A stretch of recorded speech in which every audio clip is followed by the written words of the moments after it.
संत प्रमुख सागर। स्वर्णिम स्वर्ण जयंती का अवसर ये महान है, मिलकर हम मनाएंगे गुरुवर देश की शान है। प्रमुख सागर जय हो गुरुवर, प्रमुख सागर जय हो गुरुवर।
वाला ये जन्मोत्सव बड़ा खास है, मेरे नगर गुवाहाटी रचने को इतिहास है। आने वाला ये जन्मोत्सव बड़ा खास है, मेरे नगर गुवाहाटी रचने को इतिहास है।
अवतरण दिवस गुरुवर का है।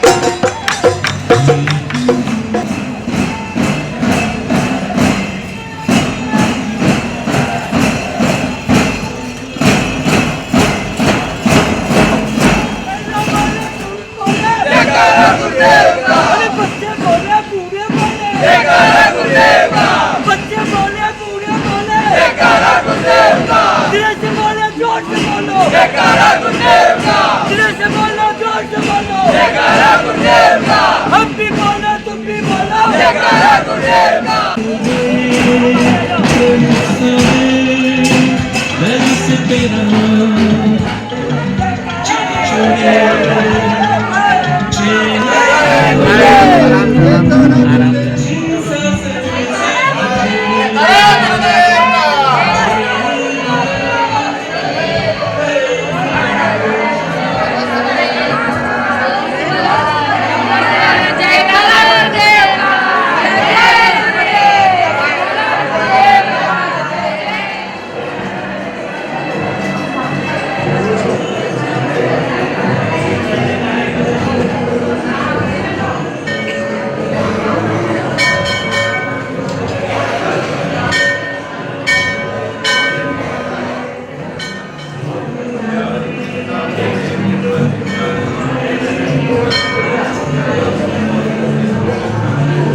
उदक चंदन तंदुल पुष्प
गुरुदेव का मेरी लगाई मस्तक जितनी भी लगाई है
तुझसे जन्मों का नाता और कुछ ना जानूं मैं, बस इतना ही जानूं तुझ में प्रभु दिखता है गुरुवर, मैं क्या करूं। तुझ में प्रभु दिखता है गुरुवर, मैं क्या करूं। हर पल सर झुकता है गुरुवर, मैं क्या करूं। तुझ में प्रभु दिखता है गुरुवर, मैं क्या करूं।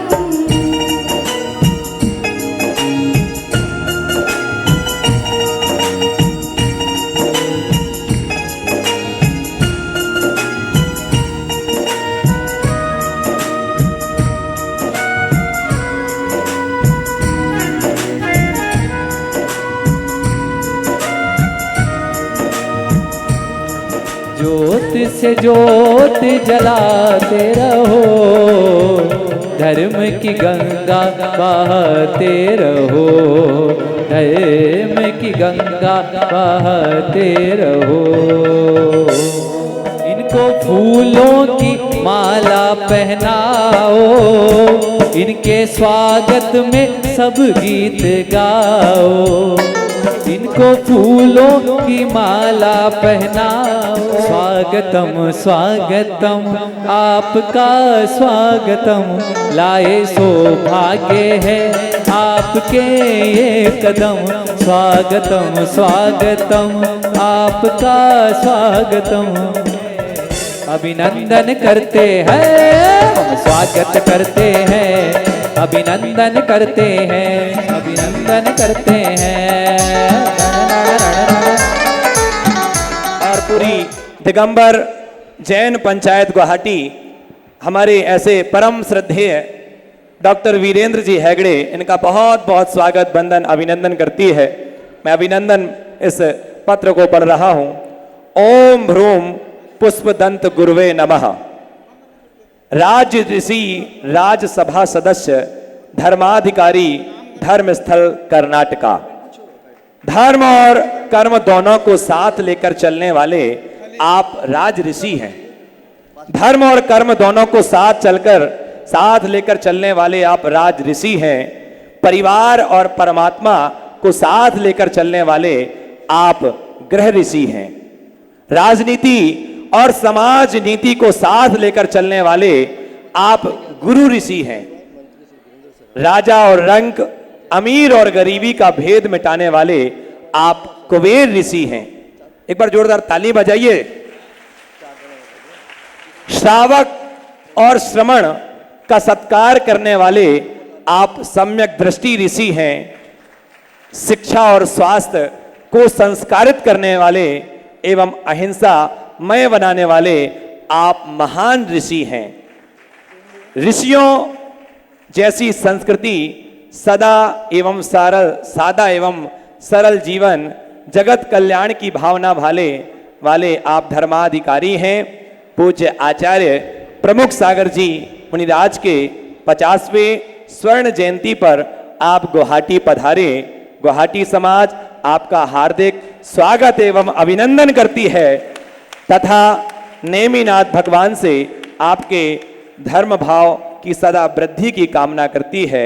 नमन करता श्री दिगंबर जैन पंचायत गुवाहाटी असम। जोरदार तालियों के बीच स्वागत, वंदन और अभिनंदन करते हैं। वो स्वागत है आपका, अभिनंदन है। स्वागत है आपका, अभिनंदन है।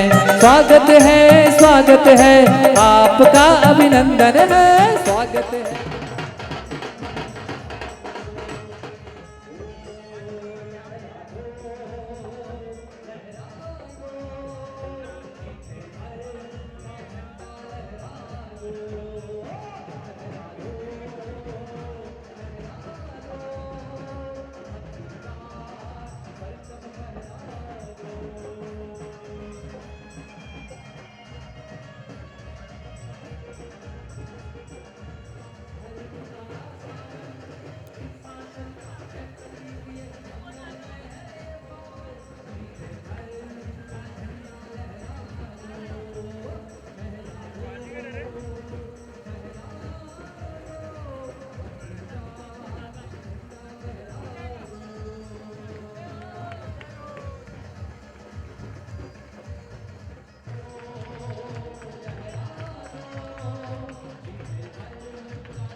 करने से पहले ध्वजा फहराते थे कि हमें मालूम है जीत हमारी ही होने वाली है, इसलिए हमने पहले ही ध्वजा फहरा दी है, क्योंकि जीतने वाले हम ही हैं।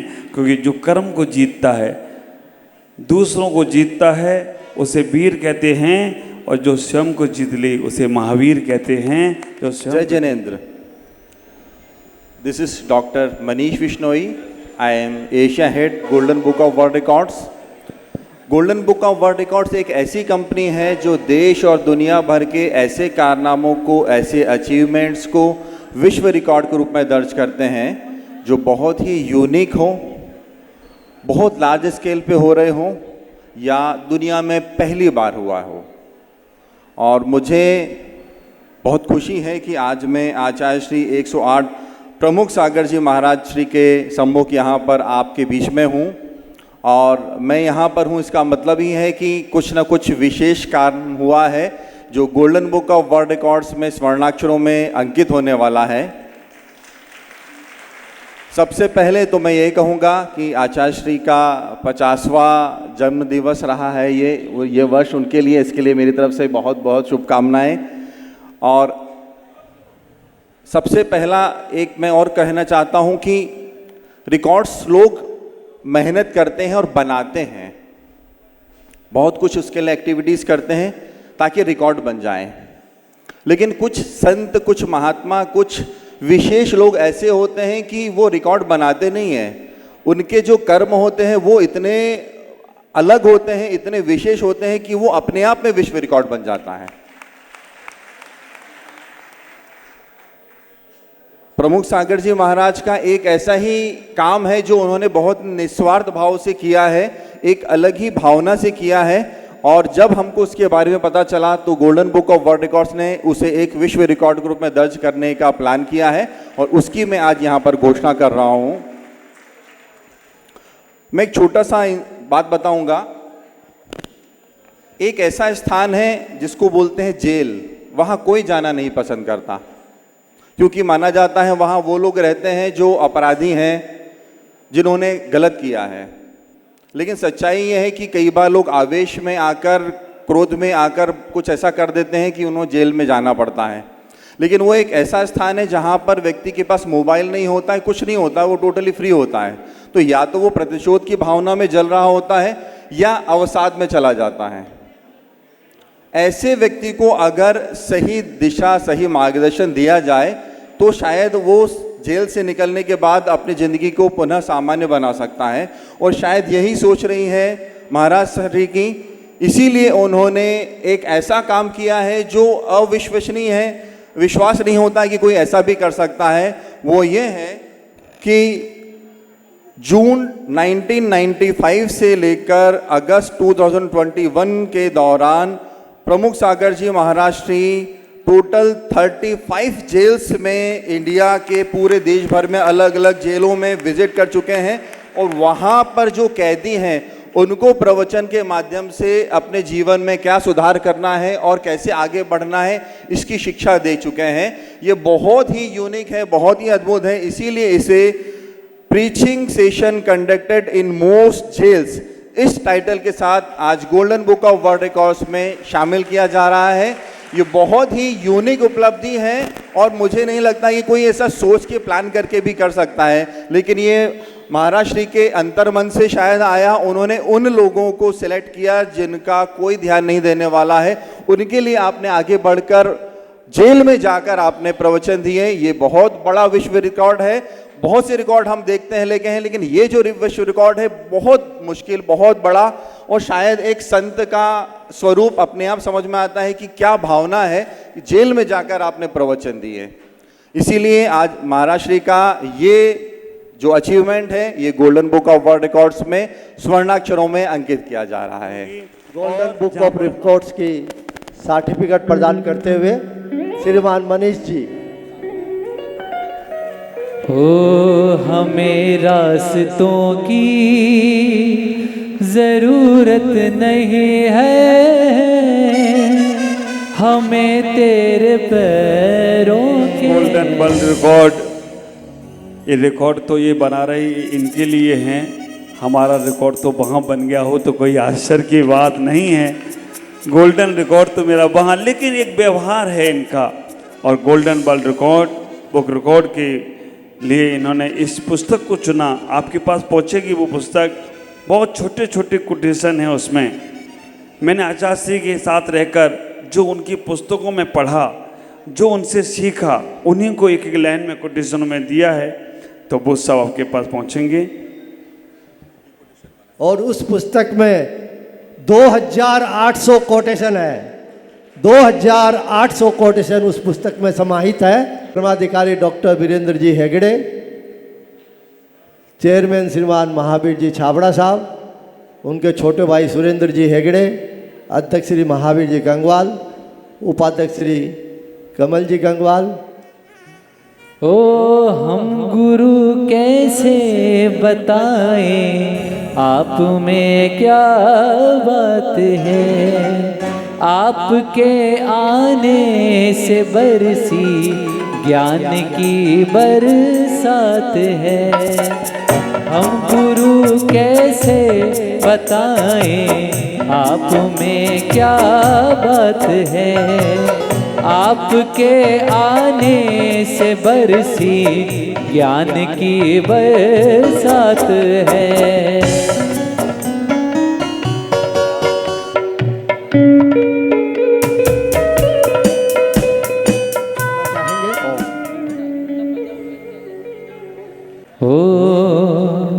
गुरुवर संग लागी लगन, ये दुनिया क्या जाने, ओ क्या जाने क्या जाने क्या जाने भाई क्या जाने।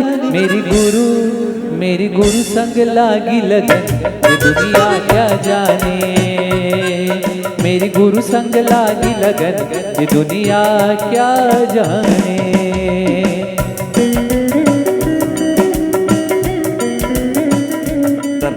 आत्माओं, आज हमारे वीरेंद्र जी भाई साहब यहाँ पधारे हैं।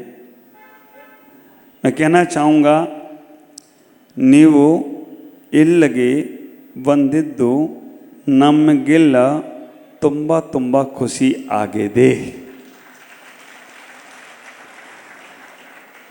ನಾನು ತುಂಬ ಖುಷಿ माड़े। ನೀವು कर्नाटक जोड़े, जब मैं कर्नाटक में था तो बस 2-4 शब्द मेरे को ऐसे याद हो गए। एलारो जना हाई गिदरा, आवाज़ आती थी चन्ना गिदो। बहुत अच्छा लगता था कर्नाटक।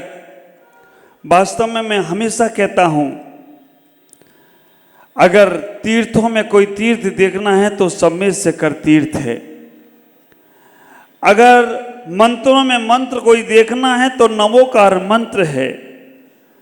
संतों में कोई संत देखना है तो आचार्य शांति सागर जी महाराज हैं। ग्रंथों में कोई ग्रंथ देखना है तो समयसार ग्रंथ है। और राजाओं में कोई राजा देखना है तो वीरेंद्र जी हेगड़े हों तो कोई आश्चर्य की बात नहीं है। हमने वो राजाओं को नहीं देखा जो गद्दियों पर बैठकर क्या करते थे, लेकिन एक ऐसे जीवंत राजा को देखने का प्रयास किया। धर्म अधिकारी, राज ऋषि, राजसभा मेंबर, आप विचार करके रखना, रोम रोम से इनके करुणा फूटती है। रोम रोम से इनके अंदर वात्सलता की भाव आते हैं। जब मैं कर्नाटक में रहा, पहली बार जब धर्म स्थल पहुंचे, हरचंद भाई, तीनों इंद्र हैं। आप विचार करना, वीर के इंद्र वीरेंद्र, सुरों के इंद्र सुरेंद्र और हर्ष के इंद्र हर्षेंद्र। तीनों भाई इंद्री इंद्र हैं और इंद्र जैसी संस्कृति है। वीरेंद्र, हर्षेंद्र, वीरेंद्र, सुरेंद्र और हर्षेंद्र, तीनों भाई। और हेमा माँ, अनीता अम्मा और सुप्रिया माँ, ये तीनों माँ जैसी संस्कृति हो तो कोई आश्चर्य की बात नहीं है। एक ऐसा परिवार, मुझे तो अपने परिवार जैसा लगता है। कल जब वीरेंद्र जी भाई साहब आए, जब आकर बैठे तो मैंने कहा बहुत दिनों बाद मिलना हुआ है, 2 मिनट अपने अंतरंग की बात तो अपने परिवार के साथ कर लूँ। और जब बैठे तो उनने भी कुछ मन की बात करी, मैंने भी कुछ मन की बात करी और दोनों के मन हल्के हो गए हों तो कोई आश्चर्य की बात नहीं है। विचार करके रखना, जब अपने लोग मिलते हैं तो अपने मन की बात करने में बहुत आनंद आता है। ऐसा ही व्यक्तित्व है उनका। देखने में आप देखो बिल्कुल सिंपल हैं, सादा हैं, कुछ भी लपड़ झपड़ नहीं है, कुछ भी दिखावे का भाव नहीं है, सहज। बहुत से लोग इनको बुलाते हैं, बड़े बड़े मिनिस्टर, मंत्री, सब। आपको आश्चर्य होगा, हमारे इस देश के माननीय प्रधानमंत्री नरेंद्र जी मोदी, जब उन्हें राष्ट्रपति का चुनाव करना था, हम लोग धर्मस्थल में थे, कर्नाटक में थे, राष्ट्रपति का चुनाव करना था। जो इनके पहले जो अभी हमारे राष्ट्रपति हैं मुर्मू, द्रौपदी मुर्मू, उसके पहले रामनाथ कोविंद जो राष्ट्रपति बने थे, उनका जब चुनाव करना था तो सबसे पहले राष्ट्रपति बनने का प्रस्ताव हमारी बीरेन जी के पास पहुंचाया कि मैं आपको इस देश का राष्ट्रपति बनाना चाहता हूं। ख्याल करके रखना, सबसे ऊपरी पद को देने के लिए प्रस्ताव मोदी जी ने पहुंचाया और खुद वो प्रस्ताव लेकर धर्मस्थल गए और जाकर देखा।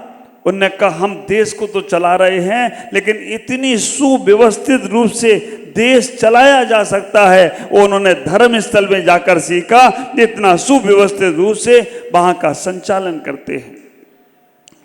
राजा होने की बात मैं कहूं, मैंने क्योंकि अनुभूतियां की हैं कर्नाटक में जाकर, राजा होने की बात मैं कहूं, जब मेरे बीरेन जी भाई साहब गद्दी पर बैठते हैं, सैकड़ों लोग उनके पास चरणों में बैठते हैं, सब अपने अपने मन की बात कहते हैं, कहीं किसी का कोई भी विवाद की स्थिति है वो भी कहते हैं। और बीरेन जी भाई साहब ने कह दिया इसका ऐसा है, इसको ऐसे कर लो।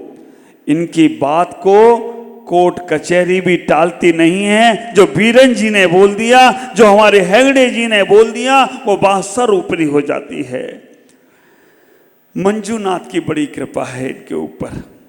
मेरे गुरुदेव जब आचार्य भगवान उनके साथ में जब गया, जब महामस्तका अभिषेक धर्मस्थल का था, 2018 में गोमटेश्वर का हुआ और 2019 हर एक साल बाद वहाँ का होता है। हमारे महावीर भाई ने बोला है कि अगली साल जब भी होगा तो 2030 में गोमटेश्वर का होगा और 2031 में धर्मस्थल का महामस्तका अभिषेक होगा। और ऐसा अभिषेक हर कोई साधु पहुँचते हैं। मैं 2019 में जब वहाँ गया आचार्य भगवान के साथ महामस्तका अभिषेक में, आप विचार करके रखना, जब वो वहाँ का धर्मस्थल का महामस्तका अभिषेक हुआ, वहाँ पर ये महाराज की दीक्षा हुई और माता पिता बनने का सौभाग्य हमारे हेगड़े जी को मिला हो तो कोई आश्चर्य की बात नहीं। वहाँ पर जाकर हमने जब देखा क्या संस्कृति है, कैसे लोगों को जीवन देते हैं, वहाँ मंजूनाथ की कृपा है। मेरे गुरुदेव जब वहाँ गए तो उन्होंने एक ही बात कही, मंजूर हैं जिन्हें नाथ उनका नाम है मंजूनाथ, मंजूर हैं जिन्हें नाथ उनका नाम है मंजूनाथ। मैं हमेशा कहता हूँ धर्मस्थल एक बार जरूर जाना। हमारी भारतीय संस्कृति को, हमारी जैन की संस्कृति को देखना है। इतने अच्छे, इतने साफ सुथरे तुम्हारे मंदिर नहीं मिलेंगे, उससे साफ सुथरा उनका किचन मिलता हो तो कोई आश्चर्य की बात नहीं है। 10,000 एक साथ बैठकर भोजन करते हैं और साफ सफाई इतनी कि आपके मंदिरों में इतनी साफ सफाई नहीं होगी जितनी वहाँ की भोजनशाला में साफ सफाई होती है। मन भी उनका साफ है। मैं तो कई बार सोचता था कि भाई साहब कब आएंगे, भाई साहब कब आएंगे। हम सुरेंद्र अन्ना को बोलते थे कि भाई साहब को कब लेकर आ रहे हो। वास्तव में इस बार जब उन्हें मालूम पड़ा कि महाराज जी का स्वर्ण जयंती महोत्सव है, 23वां मर्यादा महोत्सव है, तो उनका चलकर वहाँ से खबर आई कि महाराज हम आने वाले हैं, आपके दीक्षा महोत्सव पर आने वाले हैं और मुझे ये पुण्य, ये सौभाग्य लूटना है। मैंने कहा बहुत अच्छी बात है। वास्तव में गुवाहाटी वाले कोई बहुत पुण्य करके आए हो, गुवाहाटी वालों बहुत पुण्य करके आए हो। पकी पकाई खीर खाने को मिल रही है, फिर मुख सागर को लेने जाना नहीं पड़ा, वो चल के आ गए। विचार करके रखना, हमारे राजपाल जी यहाँ पर आए हों, हमारे गुलाब चंद जी कटारिया आ गए कि महाराज आ रहे हैं, हमारे गुरुदेव आ रहे हैं, तो हमें पहुंचना है। ख्याल करो, ओम बिरला जी, उन्होंने कहा महाराज पहुंचे तो वो भी पहुंचे, और मोहन भागवत जी और अशोक सिंघल, और उसके बाद सीएम साहब ने तो आके बोल दिया कि जो देखो वही प्रमुख सागर कर रहा है, तो मुझे तो जाना ही जाना है। ख्याल करो, इन सबको बुलाने के लिए बहुत पुरुषार्थ और बहुत पुण्य चाहिए, लेकिन आपके पुण्य हैं क्योंकि आपने संत को बुला लिया। तो संत को बुलाने के बाद नेता, अभिनेता क्या, मोक्ष मार्ग के परमात्मा भी आ जाएं तो कोई आश्चर्य की बात नहीं होती है। आज इतना ही कहूँगा कि हमारे वीरेंद्र जी जैसा शासक हर प्रदेश को मिलना चाहिए। हम लोग कई बार कहते हैं जब भी जाते हैं कि आप अपने धर्म स्थल जैसा धर्म स्थल एक हर प्रांत में बनाओ, हर स्टेट में बनाओ, हर स्टेट में वो जैन धर्म की पताका फहरना चाहिए, क्योंकि जितना अच्छा धर्म स्थल में आपका शासन है, और कर्नाटक में कोई भी सरकार हो, बिना हेगड़े जी के वो सरकार गद्दी पे बैठती नहीं है। उन्होंने कह दिया ये सरकार बनना है, कहते नहीं हैं, जो भी बन जाता है वो इनके चरणों में आ जाया करता है। धर्म स्थल जैसा हर जगह एक धर्म स्थल हो, और ये भी धर्म स्थल ही है। बीरेन जी हेगड़े जैसा एक शासक, ऐसा शासक जो धर्म को और कर्म को जोड़ के रखता है, परिवार को और परमात्मा को जोड़ के रखता है, जो गरीबी और अमीरी का भेद खत्म कर देता है। एक वो ऐसे शासक हैं कि चाहे कोई भी उनके पास पहुंच जाए उसके लिए तैयार रहते हैं, और जो भी मांगता है कभी कोई लिखा पढ़ी नहीं। किसी ने कहा मुझे बेटी की शादी करना है, ले जाओ जितना चाहिए। किसी ने कहा मुझे इलाज के लिए इतना पैसा चाहिए, आधा कर्नाटक में इनका ही वर्चस्व है। मैं इतना ही कहूँगा क्योंकि अभी मुझे उनको भी सुनना है, और बस इतना ही उनसे कहना चाहूँगा कि आपका वर्चस्व और फैले।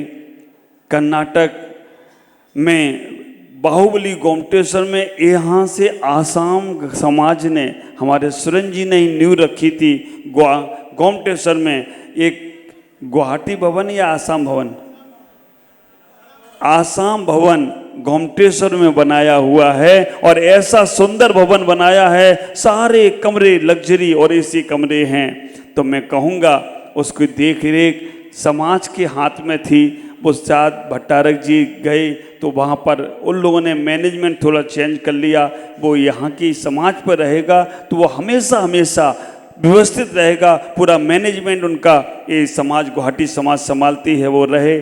और मैं तो यही कहूँगा जैसे यहाँ के लोग, आसाम के लोग बाहर जा जाकर भवन और बाहर जा जाकर बहुत कुछ करते हैं, तो हमारे कर्नाटक से धर्म स्थल से भी कोई बड़ा काम यहाँ पर गुवाहाटी के अंदर हो जाए तो कोई आश्चर्य की बात नहीं है। हमारे बहुत से लोग यहाँ आते हैं आसाम के, और सूर्या पहाड़ का पंचकल्याणक जो होना है उसमें भी बहुत लोग पहुँचेंगे। तो मैं इतना ही कहूँगा कि हमारे बीरेन जी भाई साहब, आप स्वस्थ रहें।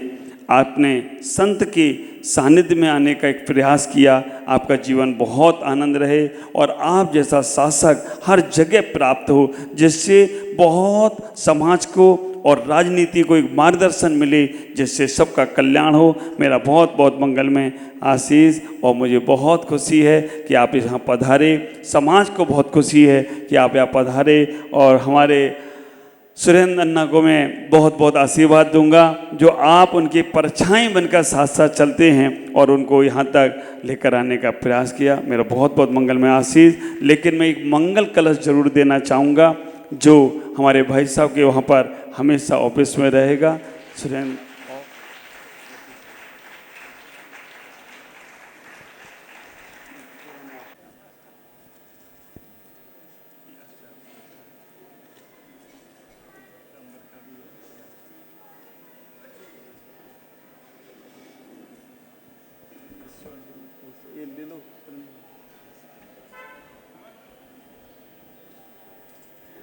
ओम।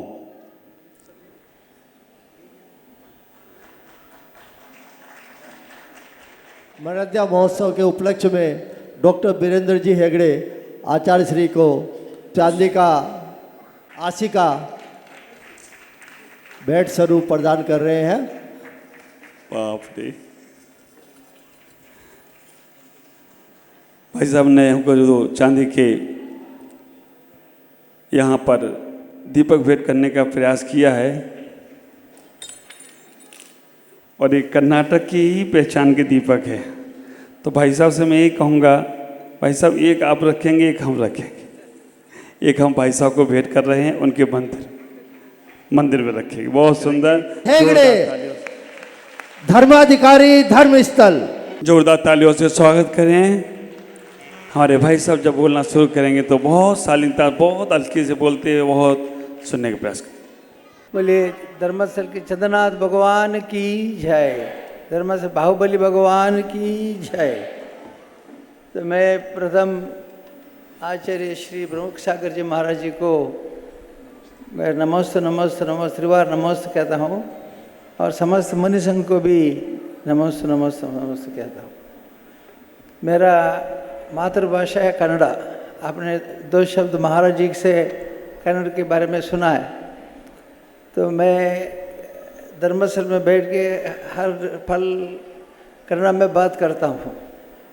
इंग्लिश तो सिखाया भाषा है, जैसे स्कूल में कॉलेज में या कोई आए तो जो इंग्लिश जानते हैं उनके साथ इंग्लिश में ही बात करता हूँ। तो हिंदी राष्ट्रभाषा है, मुझे बहुत प्यारी है, मगर बहुत कम मौका मिलता है बात करने का, इसलिए हिंदी मेरा जो है वो इतना अच्छा नहीं होगा। मगर हिंदी में मैं बात करना चाहता हूँ, इसलिए कि अंग्रेज़ी हमारी भाषा नहीं है। अंग्रेज़ी महाराज जी का सामने अंग्रेज़ी में बात करना अहंकार होगा, इसलिए मैं नहीं कहूँगा। कन्नड़ा तो आप न से नहीं समझ सकते, इसलिए मैं कोशिश करूँगा थोड़ा हिंदी में बात करूँगा। मैं थोड़ा सा 3-4 साल पहले जब बाहुबली में महामस्तकाभिषेक हुआ था, उस समय एक दिन का सेवा आसाम की शावकों ने किया था, शावकियों ने किया था। मैं समझता हूँ वो दूसरा दिन का होगा ये जन्म कल्याण नहीं तो किस दूसरे दिन कल्याण का कार्यक्रम आसाम का। मुझे देख के बहुत आश्चर्य हुआ था, इतना बड़ा संघ है आसाम में, और वो भगवान की सेवा में इतना दूर आसाम से वेस्टर्न बेलगुर आके एक दिन का पूरा सेवा कर रहा है, वो भी नृत्य रूप से, संगीत रूप से, नृत्य रूप से भगवान की सेवा कर। मुझे उसी दिन उसी पर मैं निश्चय किया मुझे एक बार असम जाना है। मैं दुनिया का हर जगह देखा हूँ, दर्शन किया हूँ, मगर असम का दर्शन नहीं किया था, असम भेंट नहीं किया था। सो जब महाराज जी का आदेश हुआ कि इस महोत्सव में भाग लेने का, मैं तुरंत निर्णय लिया मुझे जाना ही होगा, मुझे जाना ही है, मैं जाऊंगा। इसलिए मुझे बहुत संतोष है। 2 दिन मैं आसाम की हवा खाया हूँ, आपके साथ भोजन लिया हूँ। मनीषी और इनके घर में 2 दिन से नाश्ता भोजन सब आ रहा है, इसलिए बहुत संतुष्ट मैं इडली डोसा खा के मुझे उनके परिवार के लिए मेरा विशेष अभिनंदन है। मुझे इतना अच्छा इडली खिलाया आपने, वो क्या महाराज जी ने मुझे अच्छा भोजन मिला है। महाराज मनीष का बहुत अच्छा भोजन दिया है, इसलिए मुझे बहुत संतुष्ट है। और मैं इतना ही कहना चाहता हूँ कि उम्र की वजह से हम उम्र से कैसे कितना होगा, महाराज जी का 50 साल हो गया, इसी में हम लोग मनाते हैं 50वां जन्मदिन। उनका जन्मदिन के बारे महोत्सव के बारे में सोचते मुझे एक कहानी याद आ गया। एक बार एक आदमी ने किसी घर गया और घर की बहू बाहर आके उनका स्वागत किया और कहा आइए अंदर आइए, हमारी सेवा लीजिए। उन्होंने कहा मुझे आप छोटी है घर में, कोई बड़ा है घर में। उन्होंने कहा बड़ा होगा, मैंने क्या सोच रहा है आपने? नहीं, उम्र में आपसे बड़ा होगा कोई भी नहीं। इसलिए ये औरत ने कहा मेरा घर में मैं ही उम्र में सबसे बड़े हूँ, मेरा पति को 10 साल हो गया मेरा मदर इन लॉ सासू जी को 5 साल हो गया, मेरा पति को 10 साल हो गया, मेरा ससुर को 5 साल हो गया, और मैं ही हूँ हर घर में सबसे बड़ा। वो कैसा? उन्होंने कहा देखिए घर में कोई धार्मिक विचार से आसक्त नहीं लेता है, पूजा पाठ नहीं करते हैं, मुनियों का सेवा नहीं करते। इसलिए मैं कहता हूँ मेरा पति 10 साल से थोड़ा सा सेवा कर रहा है, मुनि संघ का सेवा कर रहा है, इसलिए मैं कह रहा हूँ उनको 10 साल हो गया। मेरा ससुर को 5 साल से थोड़ा सा मेरा साथ सेवा करते करते उसको भी मन में थोड़ा बदलाव हुआ है, इसलिए मैं कहता हूँ 5 साल हो गया। और इन सबसे मैं बड़ी हूँ, इसलिए मेरा विचार सब धर्म की ओर से। तो महिला इधर ज़्यादा है। मैं कहता हूँ उम्र में कौन बड़े है, ज्ञान में कोई बड़ा है, विचार में कोई बड़ा है, सेवा में कोई है, इसमें उससे उम्र का निश्चय होगा। जन्म से महाराज जी का अभी 25 साल हुआ मना है, मैं कहता हूँ 50 साल नहीं 500 साल का मन रहा है। ज्ञानी के लिए उम्र का कोई संबंध नहीं है। ज्ञानी का विचार सुनते सुनते हम इतना बढ़ते रहते और हम सबका उम्र बढ़ते रहते। इसमें हमारी उम्र जो भी हो वो प्रमुख नहीं है। हम जिस अंदर से जितना बड़ा संकल्प बढ़ता रहता है, ऊंचे जाते रहते हैं, उससे हमारी उम्र है। इतने 2 शब्द कहते हैं हम, अंतरंग शुद्धि और बहिरंग शुद्धि। अंतरंग की शुद्धि मुनि से होता है, बहिरंग की शुद्धि सोप से होता है। हम जितना श्रीमत है उतना खर्च करके हम सोप लगा सकते हैं, स्नान कर सकते हैं। स्नान में ऐसा परफ्यूम, आज तो दुनिया में कि जितने भी कॉस्टली परफ्यूम मिलेगा आपका परफ्यूम के लिए आप जो भी परफ्यूम लगाइए और आप आने जाने के समय लोग हो इसका परफ्यूम बहुत अच्छा है, होगा बहुत श्रीमंत। मगर महाराज जी कभी स्नान नहीं करते। मैं मुख्यमंत्री साहब से बुधवार के दिन रात को मिला था। वो मुझसे सीएम साहब मुझे पूछ रहा था कि आपका साधु कभी स्नान नहीं करते क्या? मैंने कहा कभी स्नान नहीं करते। सोचिए हम 2 दिन स्नान नहीं किए तो क्या होगा? हम नहीं बैठ सकते, हमारे पास कोई नहीं बैठ सकता है। इस महाराज जी कभी नहीं, एक बार दीक्षा लेने के बाद कभी नहीं स्नान नहीं। ऐसा है क्या? वो कैसा? मैंने कहा तपस्या और इनकी सामायिक इनके अध्ययन, इनकी तपस्या से हम ऐसे उसको कोई ऐसे बहिरंग शुद्धि और अंतरंग शुद्धि दोनों मिलता है। इसलिए मैंने कहा अंतरंग शुद्धि और दोनों से महाराज जी की उम्र कितना होगा कोई नहीं समझ सकता है। हम काउंट नहीं कर सकते, 100, 100, 200, 300 ऐसा नहीं कह सकता है। उनके ज्ञान के आधार से उनकी उम्र है, तो आप सोचिए कितना उम्र होगा महाराज जी का। तो हम इतने कहते हैं आप लोग समाज महाराज जी को इधर लाया है। मैं कल बैठ के सोच रहा था कहाँ शरण बेलगुल, कहाँ बाहुबली, कहाँ धर्मस्थल, कहाँ असम, गुवाहाटी। आपने पैदल चल के इतना दूर, हम फ्लाइट से आया, फ्लाइट में 3 घंटे बैठने में मजा, हमें इतना लगता है, ऐसा लगता है कि और फास्ट है क्या, 2 घंटे में पहुँच सकते हैं क्या? वो 3 घंटे बैठ नहीं सकते हैं। मेरे महाराज 3 महीने दिल्ली से गुवाहाटी आने के लिए पैदल आया। मैं एक बार वर्धमान सागर जी को धर्मस्थल और शनिवार बुलाने के लिए उसके कमेटी की तरफ से मैं गया था। महाराज जी से कहा महाराज जी आपको आना है। वो हंसने लगे। हम जयपुर के पास कहीं हैं, गांव में हैं, आप कह रहे हैं मैं पंचक मस्तकाभिषेक में आऊँ। मैंने हम लोग ने उनको बहुत नम्रता से विनती किया, महाराज आपको आना है, आपके नेतृत्व में, आपके आचार्यत्व में इस बार इस मस्तकाभिषेक होना है। तो तुरंत उन्होंने हाँ कहा। मगर हाँ कहा और हम लोग वापस फ्लाइट में 2 घंटे में बेंगलुर पहुँचे थे। महाराज जी को 1 साल लगा पैदल आने के लिए, 1 साल। तो 1600 किलोमीटर्स उनको आना पड़ा। हम तो सिर्फ बैठते हैं और उधर उतर जाते हैं। मगर ऐसे महाराज जी का उम्र के तपस्या से अंतरंग शुद्धि बहिरंग शुद्धि से ही वो चल सकता है। और मैं आप ये शब्द इसलिए कह रहा था, आपने महाराज जी को इधर चातुर्मास में इधर सेवा की है। मैं समझता हूँ एक नदी बहती रहती है, नदी जैसे ब्रह्मपुत्र। कल मुझे एक नया विचार मिला है, हर नदी को स्त्रीलिंग में कहते हैं, नेत्रावती, कावेरी, नर्मदा, गंगा सबसे, मगर ब्रह्मपुत्र एक ही है, वो पुरुष के नाम से चलता है, मेल रिवर।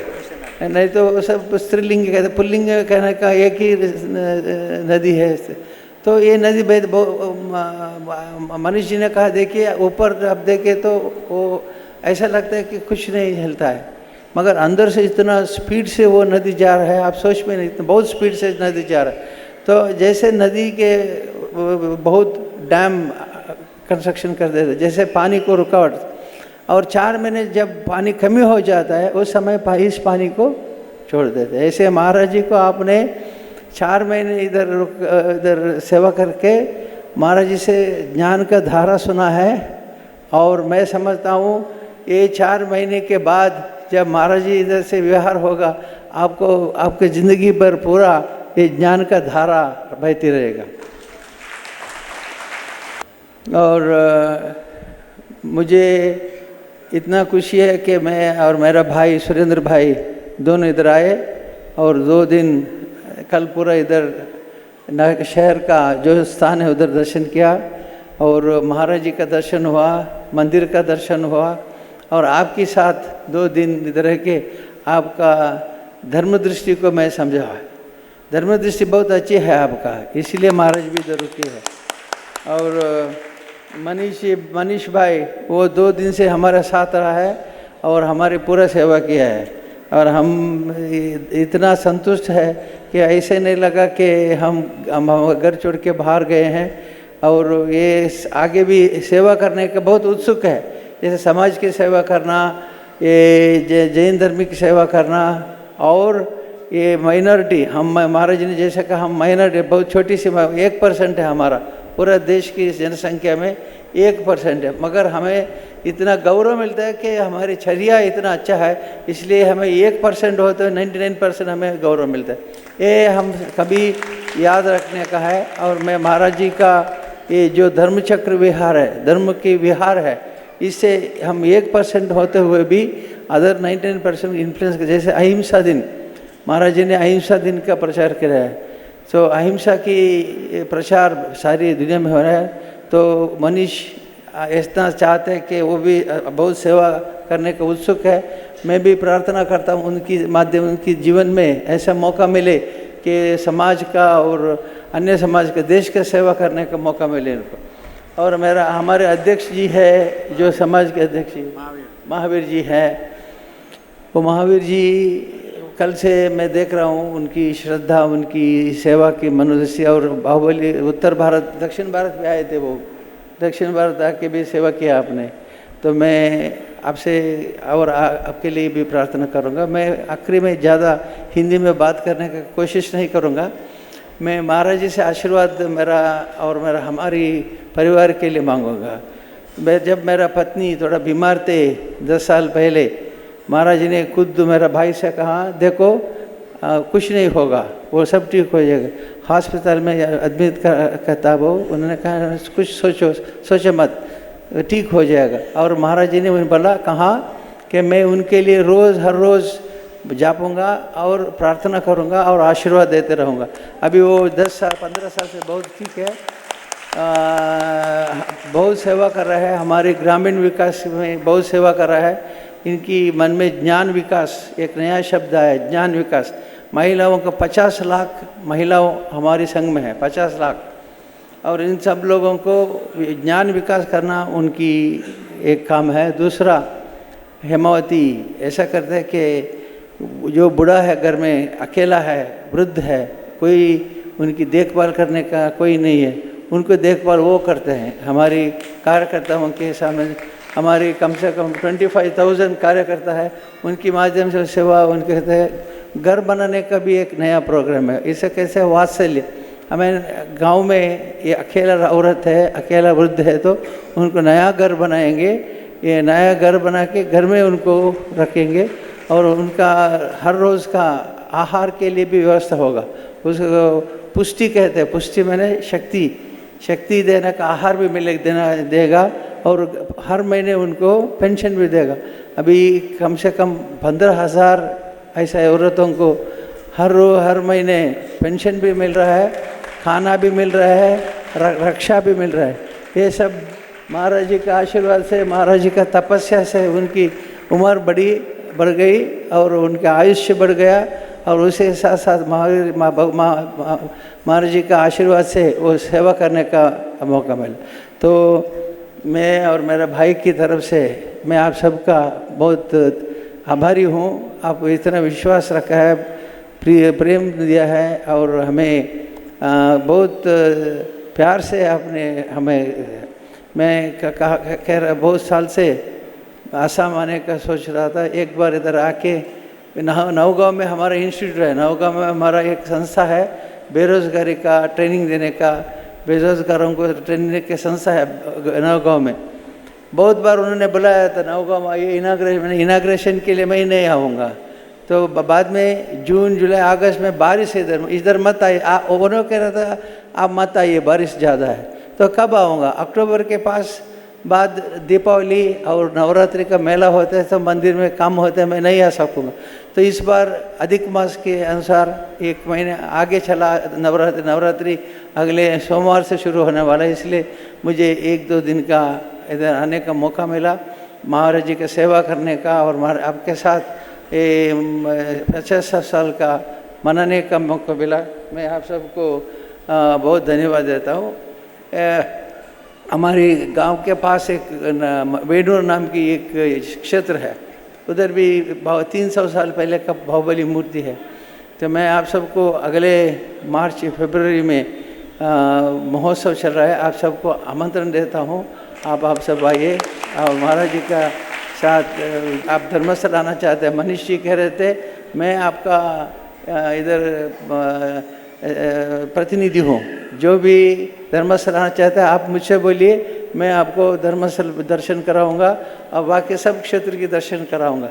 तो आप मैं हमारी जो लिटरेचर है वो सब मनीष भाई को भेज देता हूँ, आप भी उसको देखिए, को जो आ सके ज़रूर आइए और वेणूर की मस्तकाभिषेक का दर्शन कीजिए लापड़। मैं फिर एक बार इतना मुझे गौरव दिया है। हम कभी भी महाराज जी को कुछ देना चाहते हैं, महाराज जी को कुछ नहीं चाहिए, वो सब छोड़ के क्या दूँ। जैसे महाराज ने हमें इतना दिया है, पेन दिया है और बहुत कुछ दिया है। मैं एक नया बैग लेना पड़ता है अभी, इतना आशीर्वाद मेरा महाराज जी से। और इस बैग से ज़्यादा मुझे आशीर्वाद जो मुझे मिला है, मेरा फैमिली को जो इतना आशीर्वाद मिला वो मैं कहाँ रखूँ? अंदर रखूँगा, हृदय के अंदर रखूँगा। और मैं आपके सेवा में सब तत्पर हूँ महाराज। और आप जो भी कहिए, जो भी आपका मन में विचार है, सेवा के लिए हम तैयार है, हमारे परिवार पे तैयार है। इतने कह के मैं नमस्ते के मेरा प्रोजेक्ट और ज़्यादा हिंदी में नहीं बात करूँगा। बहुत सुंदर।